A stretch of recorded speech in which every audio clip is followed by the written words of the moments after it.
গান্ধীজি বললেন, পানি পিলা দেও। স্কুল বালক আমরা, খাকি হাফ প্যান্ট ও সাদা শার্ট পরে সারবদ্ধ হয়ে গেছি বেলেঘাটা। শহরের এখানে ওখানে পোড়া ক্ষত, বাজার লুট, জানলা ভাঙা বাড়ি, রাস্তা থেকে লাশগুলো সরিয়ে নেওয়া হয়েছে। দুর্গন্ধ যায়নি। এখনো কান পাতলে বাতাসে শোনা যায় কাপুরুষ খুনিদের চিৎকার।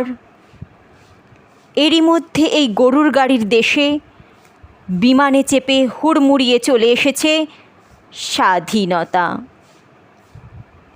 বেলেঘাটায় মুসলমান বসতির পাশে এক বাড়ির উঠোনে খাটিয়া পেতে শুয়ে আছেন গান্ধীজি।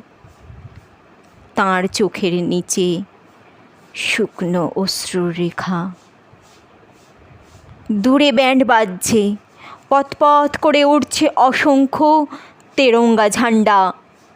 রঙিন কাগজের শিকলি ঝুলছে অনেক বারান্দায়। যারা দেশকে মা বলে ডেকেছিল তারা দেখছে সেই মাকে কুচিয়ে কুচিয়ে কাটছে র্যাডক্লিফের ছুরি। ফিনকি দিয়ে উঠছে রক্ত, সেই রক্ত গায়ে মেখে কত মানুষ মেতে উঠেছে স্বাধীনতার উৎসবে। ভাড়া বাড়ির স্যাঁতস্যাঁতে একতলার ঘরে গালে হাত দিয়ে বসে আছেন বাবা। প্রায় অন্ধ ঠাকুমা কিছুই বুঝছেন না। ব্যাকুলভাবে ওকে জিজ্ঞেস করছেন, কি হলো? হ্যাঁ, আমরা আর বাড়িতে ফিরতে পারবো না। আম গাছগুলো আমার, নিজের পোঁতা তুলসী গাছ।